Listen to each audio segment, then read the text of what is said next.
The crystal walls of the Galactic Council chamber trembled as Ambassador Sarah Chen slammed her fist on the obsidian table.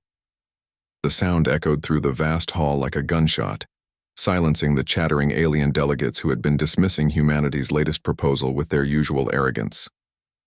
Enough. Sarah's expression grew thoughtful. The hegemony, the same raiders who had terrorized human colonies for years, had fractured after their military defeat.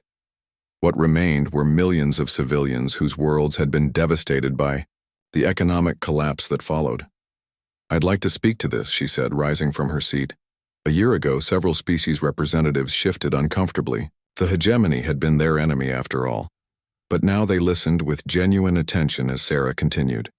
"The Earth Alliance proposes a joint humanitarian mission. We have experience with rapid colony establishment and refugee integration. The deep swimmers have underwater cities that could house aquatic hegemony subspecies. The rockborne have underground complexes perfect for the silicon-based refugees." "What about security concerns?" asked Representative Theiss of the deep swimmers. "Some of these refugees were part of the raiding fleets." "We screen for war criminals, obviously," Sarah replied. "But we don't punish entire populations for the actions of their governments. That's a principle humanity learned the hard way in our own history." High Counselor Zethkar, who had retained his title but transformed his role entirely, clicked his mandibles thoughtfully. "Ambassador Chen, your species continues to surprise us. You defeat an enemy, then immediately offer to help their civilians." "It's not surprising if you understand what we're trying to build," Sarah replied. "We're not creating an empire or establishing dominance. We're trying to prove that cooperation works better than domination." The vote passed easily. As Sarah took her seat, she caught sight of Curator Vexhai observing from the gallery. The precursor gave her an almost imperceptible nod of approval. After the session ended, Sarah found herself walking through the station's new observation gardens, another change from the sterile corridors of the old council chambers. Here, plants and environments from dozens of worlds created a living testament to galactic diversity. "Quite a transformation," a familiar voice observed behind her. Sarah turned to find Dr. Elena Vasquez approaching, followed by Admiral Torres and Director Hassan, who had arrived for the quarterly security briefing. "Elena, I didn't know you were coming to the political meetings now." "Someone has to keep you diplomats grounded in reality," Elena grinned. "Besides, we're presenting the preliminary results from the Precursor Knowledge Sharing Initiative." "And?" Sarah asked eagerly. "Revolutionary doesn't begin to cover it. We've made advances in the past year that should have taken decades. Medical technologies that can repair damage at the cellular level. Energy systems that make our current power sources look like campfires. And we're just scratching the surface." Admiral Torres nodded grimly. "Which brings us to the security concerns. Not everyone in the galaxy is happy with these changes." Sarah's expression grew serious. "The purist factions?" "3 separate groups now," Hassan confirmed, all convinced that rapid technological development will lead to galactic catastrophe. They're not entirely wrong to be concerned, but their solution is to try to destroy all advanced research facilities. "How are we handling it?" "Carefully," Torres replied. "We've learned from the Council's mistakes. Instead of simply crushing opposition, we're trying to address their legitimate concerns while preventing extremist actions." They paused at a viewing wall showing the bustling activity around Research Station Kepler 7. Ships from dozens of species came and went constantly, carrying researchers, supplies, and most importantly, new ideas. "You know what I find most interesting?" Elena mused. "The precursors were right about stagnation. The old council maintained peace, but at the cost of progress. Now we have more conflicts to manage, more disagreements to resolve, but we also have more innovation, more growth, more possibility than the galaxy has seen in millennia." "Growing pains," Sarah observed. "Any system that allows genuine freedom is going to be messier than one based on rigid control." "The question," Hassan added, "is whether we can manage the mess without losing the freedom." Their conversation was interrupted by an urgent chime from Sarah's communication device. The message that appeared made her eyes widen. "What is it?" Elena asked. "First contact. Long-range sensors have detected a fleet approaching from outside the galaxy. Unknown configuration. but they're broadcasting mathematical sequences that suggest intelligence. Torres was already pulling up tactical displays on his portable unit. How long until they reach inhabited space? 6 months, maybe less if they have FTL capabilities we don't recognize. The 4 humans looked at each other, understanding the implications immediately. First contact with an extragalactic civilization would test everything they had built over the past year. Well, Elena said with a wry smile, I guess we're about to find out if our new cooperative model works under pressure. Sarah was already planning. I'll need to convene an emergency session. Every species will want input on first contact protocols. The military implications alone, Torres began, will be handled by joint task forces, Hassan interrupted firmly. No single species gets to make decisions that affect everyone else. That's exactly the kind of thinking we moved away from. As they hurried back toward the council chambers, Sarah felt a familiar mixture of excitement and apprehension. Humanity had spent the past year proving that cooperation could work on a galactic scale. Now they would discover whether their new alliance could face the ultimate test, the unknown. Behind them, through the viewing wall, the stars seemed to shimmer with infinite possibility. Somewhere out there, new civilizations were approaching, carrying their own dreams, fears, and ambitions. The galaxy was about to become a much larger, more complex place. But for the first time in 10,000 years, it would face that complexity with genuine unity rather than imposed order. Whatever came next, they would meet it together, as equals, as partners, as something greater than the sum of their individual parts. In the observation gallery, Curator Vexhai watched the humans depart with something that might have been pride. His people had waited eons for a species capable of breaking the cycle of stagnation and control. In humanity, they had found not just successors, but teachers. The future was unwritten, uncertain, and absolutely brimming with potential. And for the first time in his long existence, Vexhai found himself genuinely excited to see what would happen next. The galaxy had grown up. Now it was time to see what it could become. End of story. Final word count, approximately 8,500. Words, 35-minute read time. Author's note. This story explores themes of cooperation versus control, the dangers of stagnation disguised as stability, and the idea that true strength comes from partnership rather than dominance. The HFY, humanity, Farya, genre, typically showcases human exceptionalism, but this tale suggests that our greatest strength might be our willingness to grow beyond the need to be exceptional, to become partners rather than rulers in a larger galactic community. Voice cut through the chamber's artificial atmosphere. Her brown eyes blazed with a fury that made even the towering Vorthan delegation shift uncomfortably in their biosuits. High Counselor Zethkar, a being that resembled a cross between a mantis and a crystal formation, clicked his mandibles in what passed for amusement among his kind. Ambassador Chen, your emotional outbursts continue to prove why humanity should remain in the outer territories. You lack the sophistication for galactic governance. The other council members, representatives from the 12 founding species that had ruled the galaxy for over 10,000 years, murmured their agreement. The serpentine Cathora hissed softly, their scales shimmering with disdain. The gaseous nebuloids pulsed with colors that conveyed smug satisfaction in their ancient language. Sarah looked around the chamber at faces, or what passed for faces, that had become all too familiar over the past 5 years. 5 years of humanity begging for a voice. 5 years of being treated like children asking to sit at the adults' table. Sophisticated? Sarah's laugh was bitter.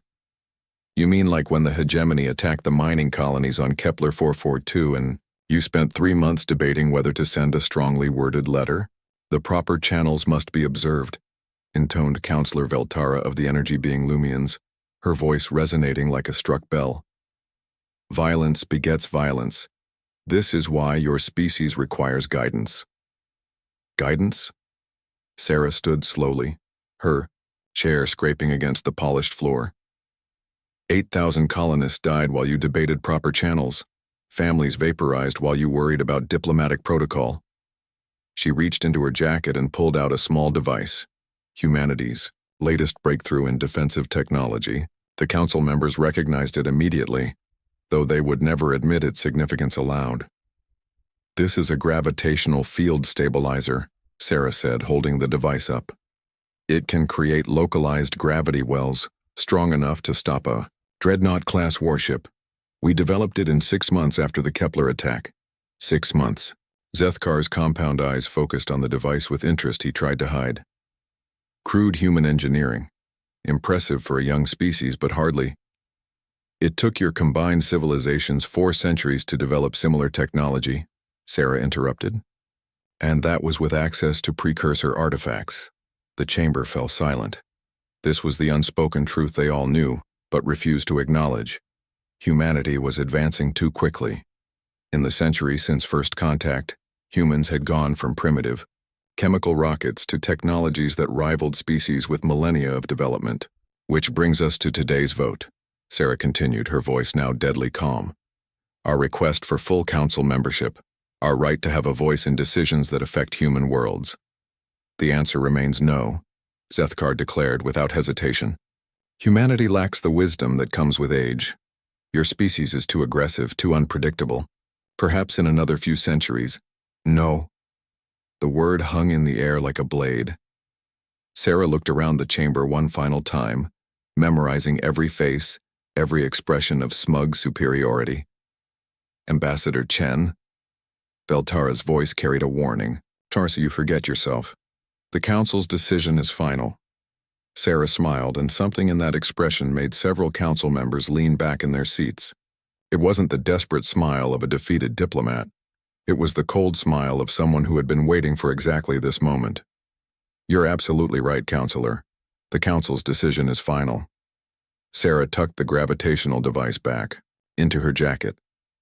"Which is why the Earth Alliance is withdrawing from all cooperative agreements with the Galactic Council, effective immediately." The silence that followed was so complete that the hum of the chamber's life support system seemed deafening. "You cannot be serious," Zethkar's voice lost its usual arrogance. "Humanity depends on council trade routes, technology sharing, defense agreements. We depend on nothing from this council," Sarah replied. "We've been preparing for this possibility for quite some time." As if summoned by her words, the chamber's massive viewing screens flickered to life. The images they displayed sent shockwaves through the assembled delegates. Human fleets, not the small patrol groups the council was familiar with, but massive armadas, were withdrawing from every council-controlled system simultaneously. Diplomatic stations were being evacuated. Trade ships were changing course, research facilities were going dark, but that wasn't the worst of it. What are those?"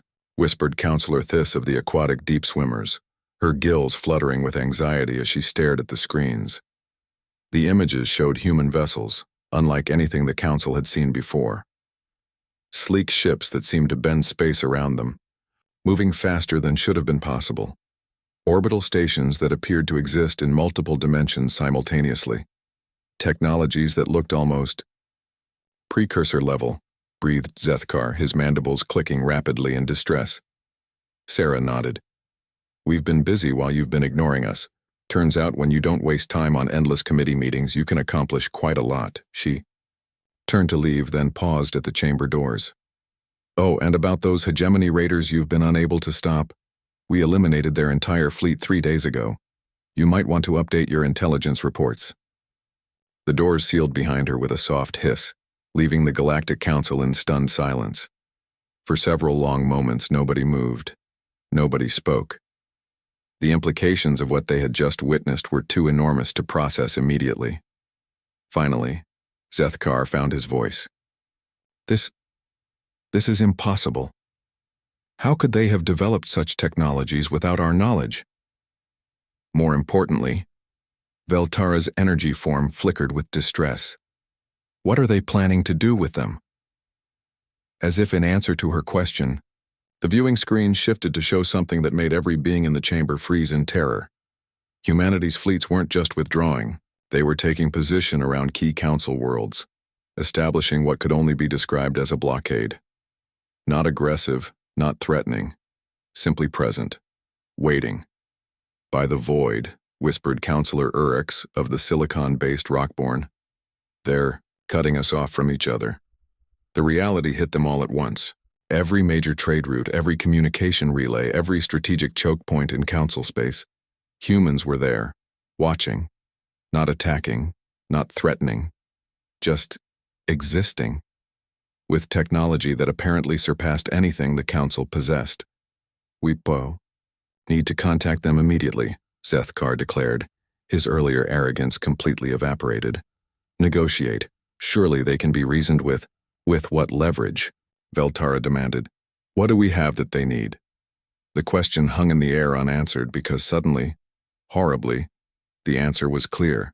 Absolutely nothing. Chapter 2. The reckoning Admiral Marcus Torres stood on the bridge of the UES, Prometheus watching the blue marble of Council Prime grow larger on the main screen. Around his flagship, the human fleet maintained perfect formation, 200 vessels that represented just a fraction of humanity's true military capability. Admiral, reported Commander Lisa Park from the communication station, we're receiving over 3,000 transmission requests from Council Prime. Emergency frequencies, diplomatic channels, even some personal messages to crew members. Bet they are, Torres replied with grim satisfaction. Any word from Ambassador Chen? She's aboard her transport, en route to the rendezvous point. Says to tell you that the council meeting went exactly as predicted. Torres nodded. They had all known it would come to this eventually. Humanity had tried for 5 years to work within the system, to play by the council's rules. 5 years of being treated like children while human colonies burned and human citizens died because the council couldn't be bothered to act. Sir, called out Lieutenant Jamie Reeves from the sensor station, I'm detecting massive fleet movements throughout council space. Looks like they're trying to organize some kind of response. Let them try, Torres said. Are the other task forces in position? All groups report ready, sir. Task Force Bravo is monitoring the Vorthon homeworld. Charlie has eyes on the Cathera core systems. Delta is watching the Lumion energy fields. Torres pulled up the tactical display, studying the three-dimensional map of known space. Red dots marked council fleets pitifully small and slow compared to the blue markers representing human forces. It was almost embarrassing how easily they had outmaneuvered the supposedly superior alien civilizations. Admiral, Park called out again, we're getting a priority transmission from Earth. Admiral Hassan wants to speak with you. The main screen shifted to show Admiral Fatima Hassan, Supreme Commander of Earth Alliance Defense Forces. Her dark face was grim as she spoke from her office in the Lunar Command Center. Marcus, what's the situation out there? Better than expected, Admiral. Council forces are scrambling to respond, but they're moving like they're stuck in quicksand. No coordination, no unified command structure. I don't think they've fought a real war in centuries. Hassan nodded. Intelligence confirms that. Most of their military consists of ceremonial guards and patrol vessels. They've been relying on their reputation and ancient treaties to maintain order. And now they're facing humans who don't give a damn about their reputation, Torres replied. Ma'am, I have to ask, are we really prepared to go through with this? Once we cross this line, there's no going back. Hassan's expression didn't change. Marcus, how many human colonies have we lost to raiders while the council debated proper procedures? 17 confirmed attacks in the past 2 years alone.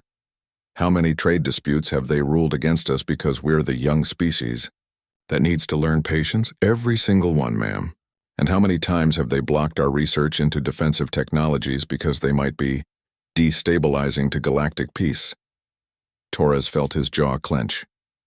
Too many to count. Then you have your answer. Humanity tried to play nice.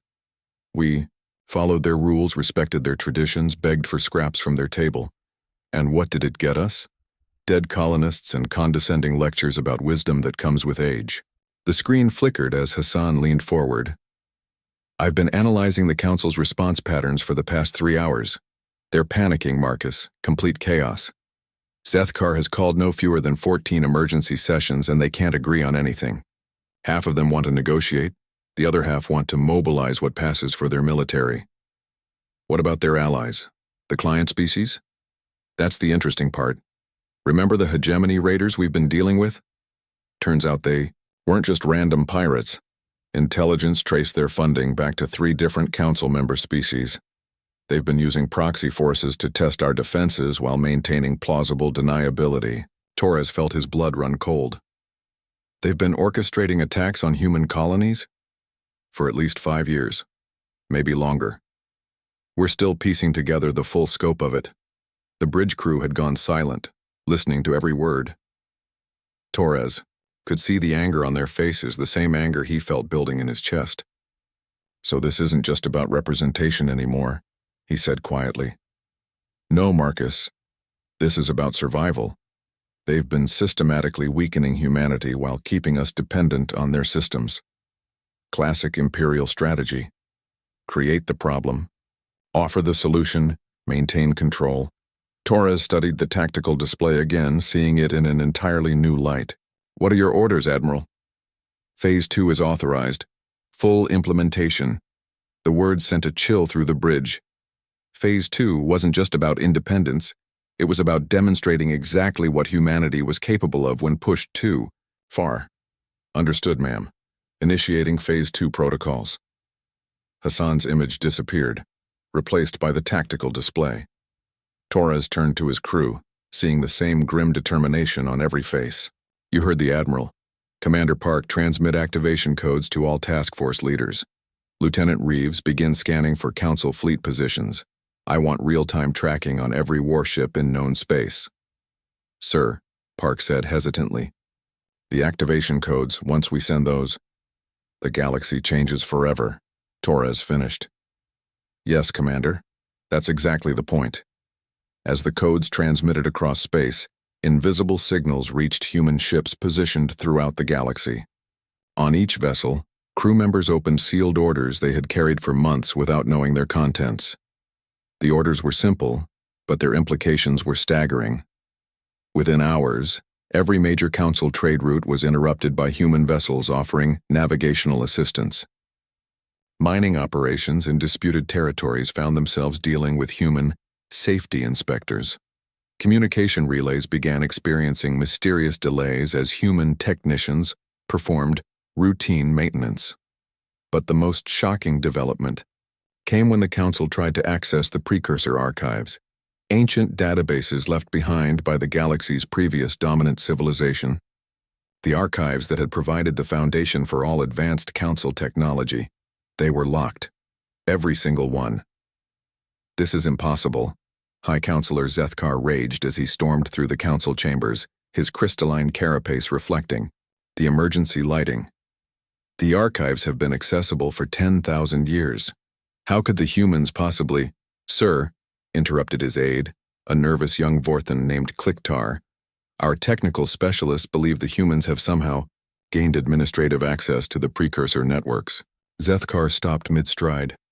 Administrative access? That would require understanding of technologies that predate our entire civilization. Yes, sir. Which is why our specialists initially dismissed the possibility. But the evidence is undeniable. Humanity appears to have cracked precursor encryption protocols. The implications hit Zethkar like a physical blow. The Council's entire technological advantage was based on precursor artifacts and databases. If humans could access those same resources, or worse, if they could deny Council access to them, then the balance of power in the galaxy had just shifted dramatically. Get me a communication link to the human fleet, Zethkar ordered. We need to talk. But when they tried to establish contact, they received a simple message that appeared on every Council communication system simultaneously. The Earth Alliance appreciates your interest in dialogue.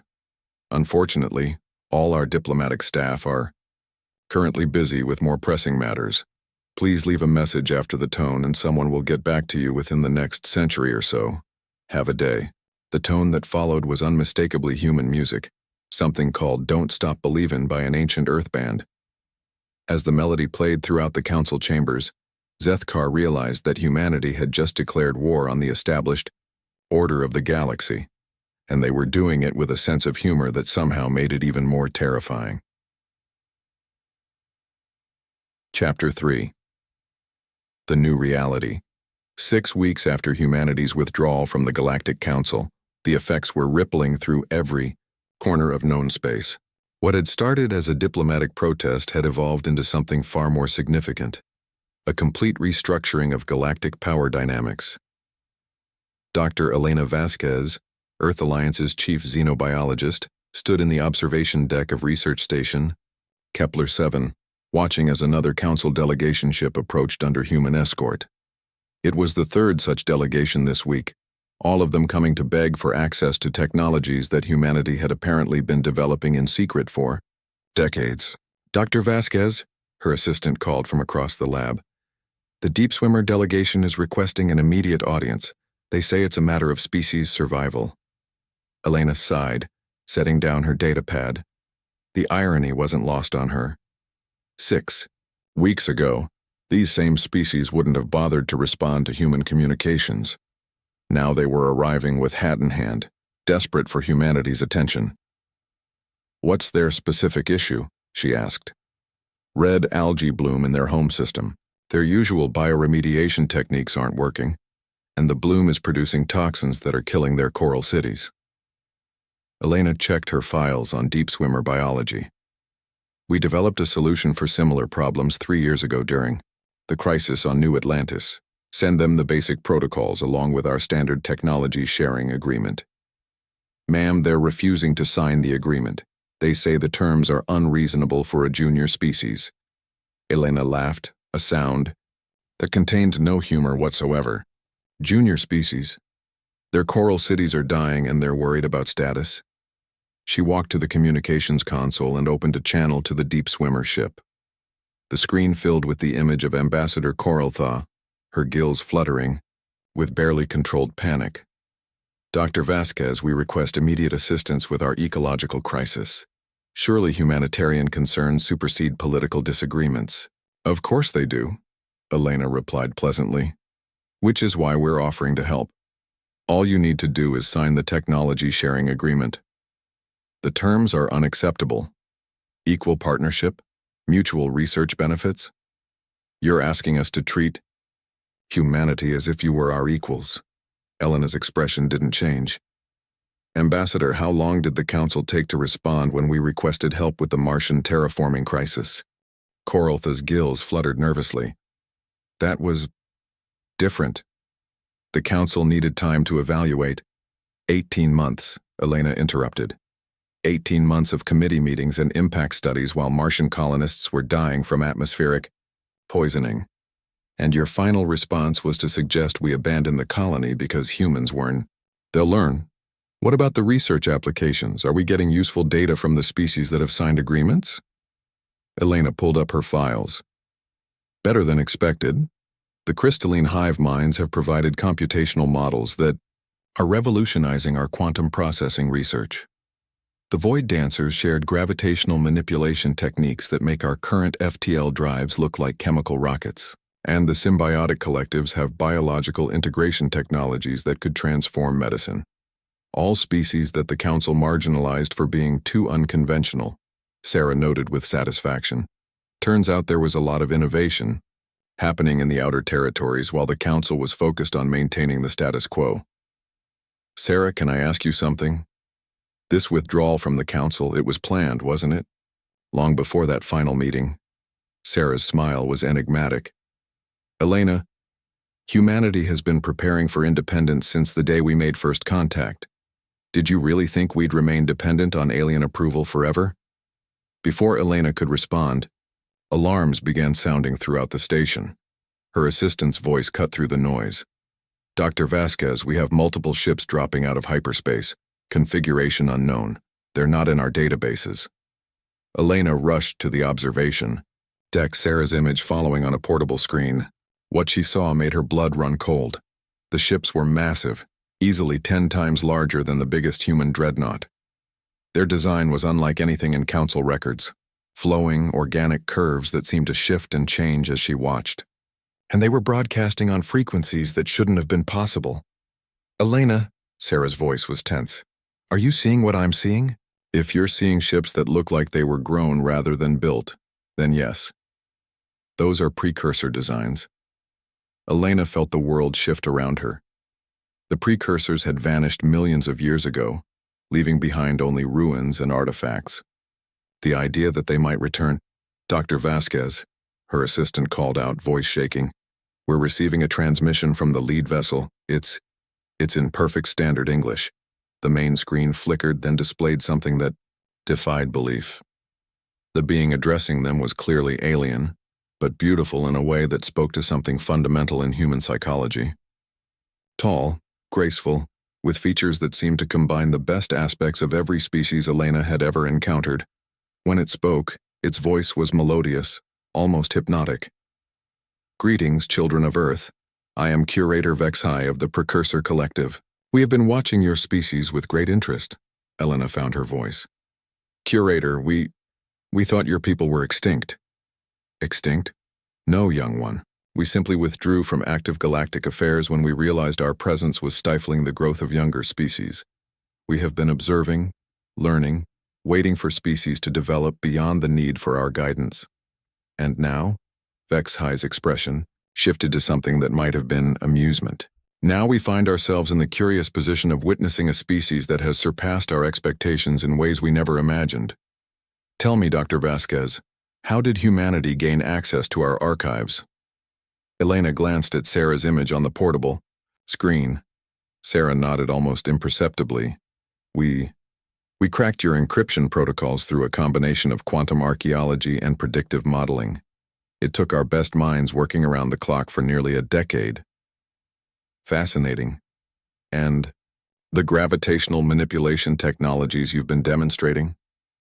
Reverse engineered from artifact fragments, then improved through human innovation. Vexhai was silent for a long moment. Dr. Vasquez, in our species' long history, we have encountered thousands of civilizations. Most follow predictable patterns of development. They grow, they explore, they eventually stagnate or destroy themselves. A few transcend these limitations and join the community of truly advanced species. And humanity? Humanity appears to be writing an entirely new pattern. You have achieved in decades what most species require millennia to accomplish. You have not only matched our technologies, but in some cases surpassed them. Most remarkably, you have done so while maintaining the curiosity and adaptability that makes your species unique. Elena felt a chill of anticipation. What are you saying? I am saying, Dr. Vasquez, that the Galactic Council represents the old order, species that achieved a certain level of advancement and then became comfortable with their limitations. They maintain peace through stagnation, stability through mediocrity. And you think humanity represents something different? Vexhai's smile was radiant. I think humanity represents the future. The question is, what do you intend to do with that future? Before Elena could respond, another alarm sounded. This time, the display showed dozens of Council warships dropping out of hyperspace around the station. It appears, Vexhai observed with what sounded like anticipation, that the old order has come to confront the new. Chapter 4. The Choice High. Councillor Zethkar stood on the bridge of the Council flagship Eternal Harmony, staring at the impossible sight before him. Precursor vessels, actual functional precursor ships, floated in space alongside human craft. The implications were staggering, terrifying, and completely unacceptable. Status report, he demanded, his mandibles clicking with agitation. Sir, we have 17 Council vessels in formation. The Human Research Station is directly ahead, along with 4 precursor ships of unknown capability. The tactical officer, a young Kythera named Sithal, hesitated before continuing. Sir, our weapon systems they're not responding to targeting commands. What do you mean, not responding? I mean the targeting computers refuse to lock onto the human or precursor vessels. It's as if they're not there, even though we can see them clearly. Zethkar felt a chill of fear. Technology that could selectively disable their weapons while leaving everything else functional? That was beyond anything in Council databases. Sir, the communications officer interrupted.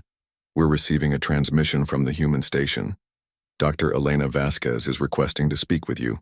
I'm not here to speak with some human researcher. Zethkar snarled. I want to speak with whoever's actually in charge of this rebellion. Sir, with respect, I don't think we're in a position to make demands. The truth of that statement hit Zethkar like a physical blow. In the 6 weeks since humanity's withdrawal from the Council, everything had changed. Trade routes disrupted, ancient databases locked, client species defecting to sign separate agreements with human authorities. The carefully maintained order of 10,000 years was crumbling, and it was happening so fast that the Council couldn't even track all the changes. Put Dr. Vasquez on screen, he said finally. Elena's image appeared, but she wasn't alone. Standing beside her was Curator Vexhai, the precursor representative whose very existence challenged everything the Council thought they knew about galactic history. High Counselor, Elena said with professional courtesy, thank you for responding to our invitation to dialogue. Invitation? Dr. Vasquez, this is an armed response to humanity's illegal actions. You have violated dozens of treaties, disrupted, established trade agreements, and somehow interfered with technologies that have been stable for millennia. Have we? Elena's tone was genuinely curious. Which treaties specifically? Zethkar pulled up his files, then paused. The truth was, humanity had been scrupulously careful to withdraw from agreements rather than violate them. They had given proper notice, followed established procedures, and even provided compensation where contractually required. The spirit of the agreements, he said finally. The understanding that younger species would work within established frameworks. Ah, Vexhai interrupted, his melodious voice cutting through Zethkar's protests. You speak of understanding. High Counselor, do you understand what your council has become? I don't answer to you, Precursor. Your people abandoned galactic civilization eons ago. You have no standing here. No standing? Vexhai's laughter was beautiful and terrifying. High Counselor, my people created the technological foundation your entire civilization is built upon. We established the principles of interspecies cooperation that became your governing charter. We left behind the tools and knowledge that allowed you to build your great council, and then you vanished, leaving us to maintain order in your absence. We withdrew to observe, to see what younger species would do with the gifts we left behind. Exahai's expression grew sad. What we found was disappointing. The screen shifted to display images that made Zethkar's compound eyes widen in shock. Star maps showing the galaxy as it had been 10,000 years ago, vibrant, diverse, with hundreds of species exploring and innovating. Then the same maps as they were today, static, controlled, with development restricted to approved zones and technologies limited to certified standards. Your council, Vexhai continued, has created stability at the cost of progress. You have maintained peace by preventing growth. You have preserved order by stifling the very curiosity and innovation that allowed your species to reach the stars in the first place. We prevented chaos, Zethkar protested. We stopped the wars, the conflicts that plagued earlier eras. You stopped evolution, Elena interjected. Biological, technological, cultural. For 10,000 years, the galaxy has been essentially frozen in place. And then humans arrived, Vexhai added with evident satisfaction. A species that refused to accept limitations, that looked at our artifacts and saw not holy relics to be preserved, but puzzles to be solved. That encountered your bureaucracy and asked why instead of, how high should we jump? Zethkar felt his worldview cracking. What are you proposing? Chaos? A return to the dark ages of unrestricted development? We're proposing evolution, Elena said. Natural, healthy growth instead of artificial stagnation. The screen split to show simultaneous images from across the galaxy. Human research stations where mixed species teams were developing new technologies. Trade routes where former council client species were working directly with human merchants. Frontier worlds where humans and aliens were building colonies that incorporated the best innovations from dozens of different cultures. This is what partnership looks like, Elena explained. Not one species dictating terms to others, but voluntary cooperation between equals. Equals? Zethkar's voice rose in indignation. Humanity has existed for a few thousand years at most. How can you claim equality with civilizations that have endured for millennia?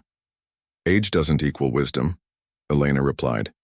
And wisdom doesn't equal the right to control others. Vexhai stepped forward.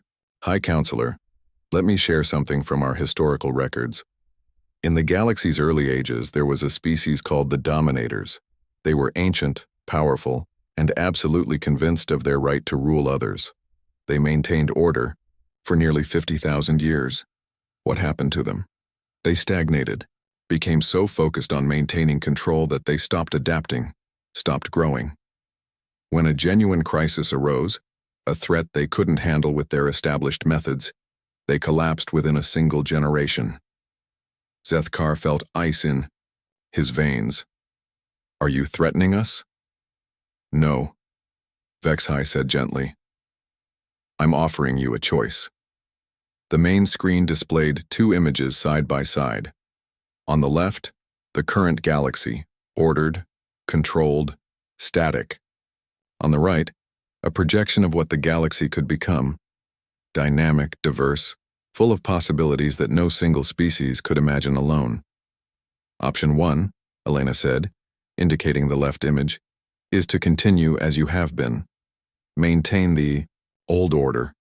Try to force humanity back into compliance, attempt to preserve a system that's already crumbling.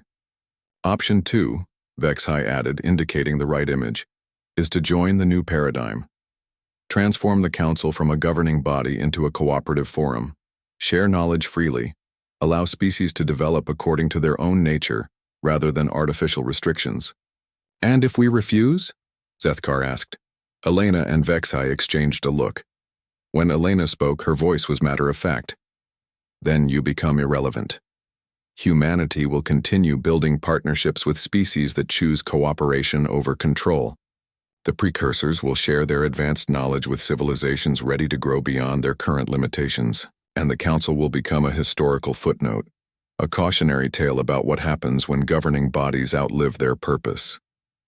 Zethkar looked around his bridge, seeing the faces of his crew. Young beings who had grown up believing in the Council's righteousness, now confronted with evidence that their entire civilization might be built on a false foundation. How do we know you won't abuse this power the way you claim we have? He asked finally. Because, Elena replied, we're not interested in ruling anyone. We're interested in growing, learning, becoming more than we are. That requires partners, not subjects. And because, Vexhai added, we will be watching. The precursors have returned not to rule, but to guide, to ensure that whatever order emerges from this transition is based on genuine cooperation rather than domination.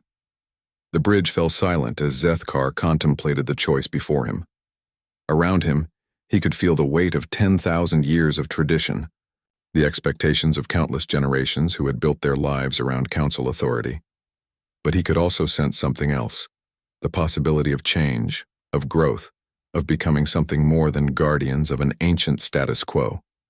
I need to consult with the other council members, he said finally. Of course, Elena nodded. But High Counselor, don't take too long. The galaxy is changing with or without the council. The only question is whether you'll be part of building the future or preserving the past. As the transmission ended, Zethkar found himself staring at the impossible sight of precursor ships and human vessels working together. The old order was indeed crumbling. The question was whether something better would rise from its ashes. For the first time in his long life, Zethkar found himself genuinely uncertain about the future. And surprisingly, that uncertainty felt more like hope than fear. Epilogue: New Beginnings. 1 year later. Ambassador Sarah Chen stood in the same crystal chamber where she had once raged against the Galactic Council's arrogance. But everything was different now. The obsidian table had been replaced with a circular arrangement of seats. No head position, no hierarchy, just equals meeting to discuss common challenges. The chamber itself had been redesigned. Gone were the intimidating crystal spires and formal barriers. In their place were viewing walls showing real-time images from across the galaxy, human-alien joint colonies thriving on frontier worlds, mixed species research teams making breakthrough discoveries, trade fleets carrying innovations between star systems that had been isolated for millennia. The motion to establish the Kepler Research Collective passes unanimously, announced moderator Veltara. The former counselor had adapted surprisingly well to the new cooperative model. Funding will be provided jointly by human, Kithera, and crystalline hivemind partners. Sarah smiled as she watched the vote tally. 12 months ago, such cooperation would have been impossible. The council would have spent years debating jurisdiction, appropriate oversight, and whether younger species could be trusted with advanced research. Next item, Veltara continued, the request from the hegemony remnants for assistance with their refugee crisis. Sarah's